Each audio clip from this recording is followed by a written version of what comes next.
Voici Actu Rémi, l'essentiel de l'actualité nationale et internationale. Aujourd'hui, lundi 4 mai, le détroit d'Ormuz reste au cœur des tensions, avec des annonces militaires américaines et des menaces iraniennes. Au pays, Ottawa et Québec redéfinissent leur approche, pendant que la défense s'adapte à l'ère des drones. Géopolitique, Donald Trump annonce une opération américaine dès lundi matin pour guider des navires bloqués dans le détroit d'Ormuz. Le président parle d'un geste humanitaire destiné à aider des pays neutres touchés par les perturbations maritimes.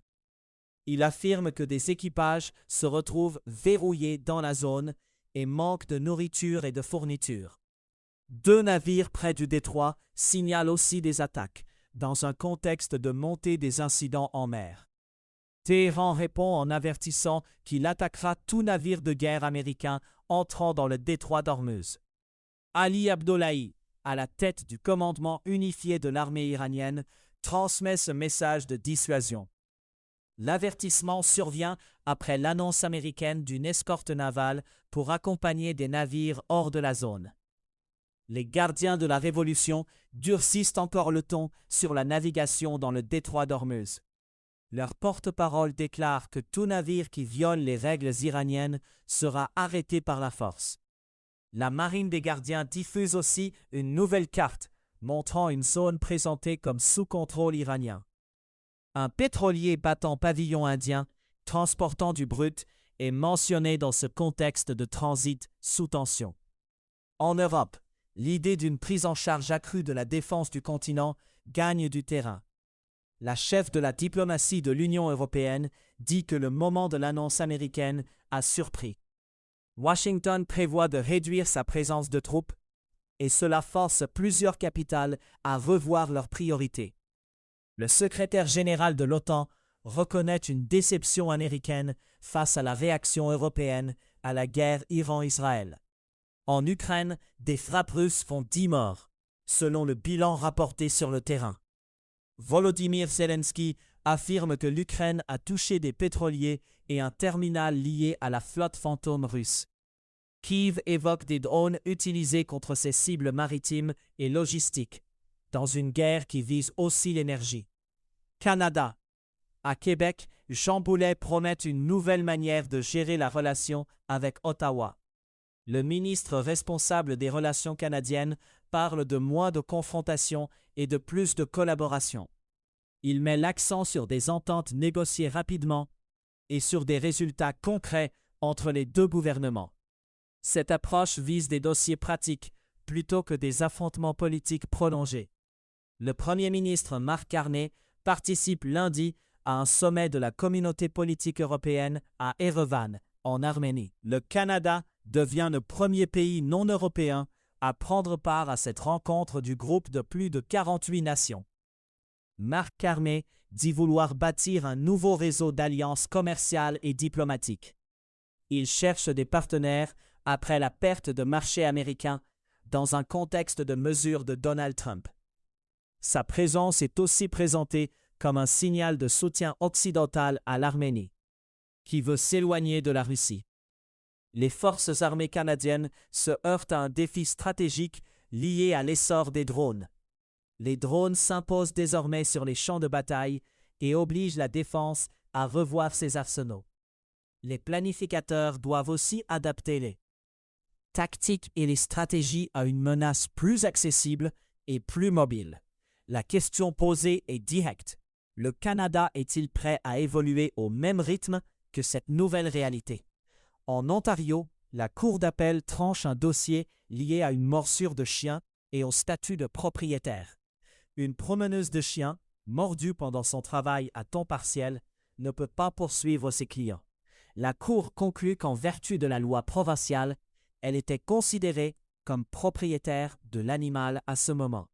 La décision ferme donc l'accès à des dommages-intérêts contre les clients, malgré une blessure survenue en service. Science.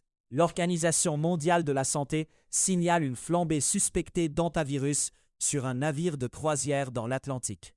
3 passagers sont morts, dont un couple néerlandais âgé.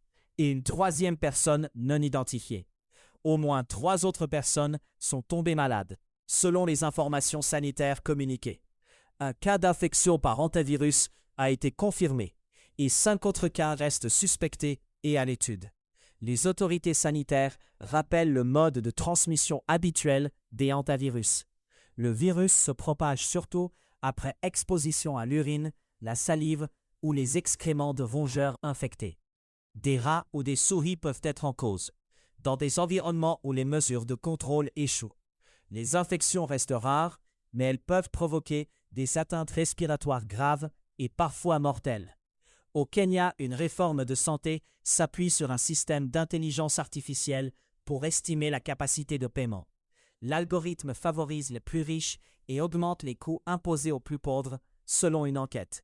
Le dispositif s'inscrit dans une promesse du président William Ruto d'élargir l'accès aux soins à toute la population. La réforme, lancée en octobre 2024, doit remplacer un ancien système national d'assurance en place depuis des décennies.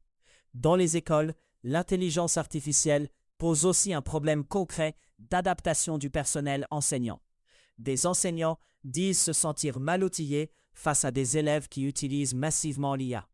Ils évoquent un manque de repères et de lignes directrices, et une attente d'outils plus clairs. L'enjeu touche l'évaluation, l'intégrité des travaux et la capacité de suivre l'évolution des usages en classe. Climat.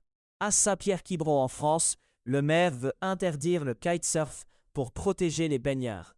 La commune pointe plusieurs accidents déjà survenus en mer, à proximité des zones de nage. La mesure envisagée fait débat entre sécurité publique et maintien d'un sport nautique populaire. Monde. En Australie, une commission d'enquête tient des audiences publiques sur l'attaque de Bondi Beach. Cette fusillade a fait 15 morts lors d'un événement de Hanouka près de la plage en décembre. La commission fédérale, au plus haut niveau d'enquête publique, examine les facteurs ayant mené à l'attaque. Des témoins de la communauté juive de Sydney disent avoir ressenti une peur grandissante. Ils décrivent une hausse d'attaques antisémites depuis le début de la guerre à Gaza. Des membres de la communauté affirment s'être sentis en danger dans l'espace public. En Autriche, la police arrête un suspect après la découverte de poisons à rats dans des aliments pour bébés. Le suspect a 39 ans, selon les autorités, et l'affaire vise des bocaux de nourriture vendus en supermarché. Le produit concerné est associé à des bocaux IPP retrouvés sur des étagères en Europe centrale. L'enquête se concentre sur la contamination et sur la sécurité de la chaîne de distribution alimentaire. En Serbie, le pouvoir politique resserre son contrôle sur les médias depuis l'arrivée du parti SNS en 2012. Des experts craignent une nouvelle étape contre les derniers espaces de reportage indépendants. Une élection est attendue et la période électorale accroît les tensions autour de l'information. La domination médiatique soulève des inquiétudes sur le pluralisme et sur la capacité de critiquer le gouvernement. En Afrique du Sud, une vague de manifestations anti-migrants s'intensifie et certaines deviennent violentes. Le Nigeria annonce un plan pour rapatrier les ressortissants qui souhaitent quitter le pays. L'objectif est d'offrir une voie de sortie à ceux qui se sentent menacés par les attaques. La décision s'inscrit dans une réponse consulaire face à une crise de sécurité visant des migrants. Économie. Sur les marchés des matières premières et des devises, l'or s'établit à 45 484 $ américains, en baisse de moins 0,7% sur 24 heures. L'argent se négocie à 75 $ américains, en baisse de moins 1,1% sur la même période. Le Bitcoin évolue à 79 716 en hausse. Le dollar canadien s'échange à 0,732 $ américains. Aux États-Unis, les prix de l'essence ont augmenté de plus de 30 cents le gallon la semaine dernière. Les prix moyens se situaient près de 3 $ avant le début de la guerre en Iran. La question maintenant porte sur l'ampleur possible de la hausse si les tensions énergétiques persistent. Les automobilistes et les transporteurs surveillent surtout la rapidité des variations en station-service. En Afrique, un chantier économique vise à mieux mobiliser l'épargne au bénéfice des populations. L'objectif avancé est de construire une architecture capable de canaliser l'épargne vers des investissements productifs. Le débat porte sur les mécanismes concrets comme les structures financières et les outils de placement. L'enjeu est de transformer des ressources existantes en projets créateurs d'activités et de valeurs locales. Au Québec, la pénurie de main-d'œuvre dans la construction entraîne des demandes de rémunération additionnelles. Des travailleurs profitent du manque de personnel pour exiger le gros prix sur certains chantiers. Cette pression alimente des risques d'évasion fiscale ainsi que des tensions sur les coûts. Le phénomène contribue aussi à la surenchère dans l'industrie, dans un contexte déjà sensible pour l'inflation. À savoir aujourd'hui, le 4 mai 1979, Margaret Thatcher devient première ministre du Royaume-Uni. Le 4 mai 1998, Macron devient président de la République française. Le service de recherche Google est fondé par Larry Page et Sergey Brin. C'était Actu Rémi. Visitez acturemi.news.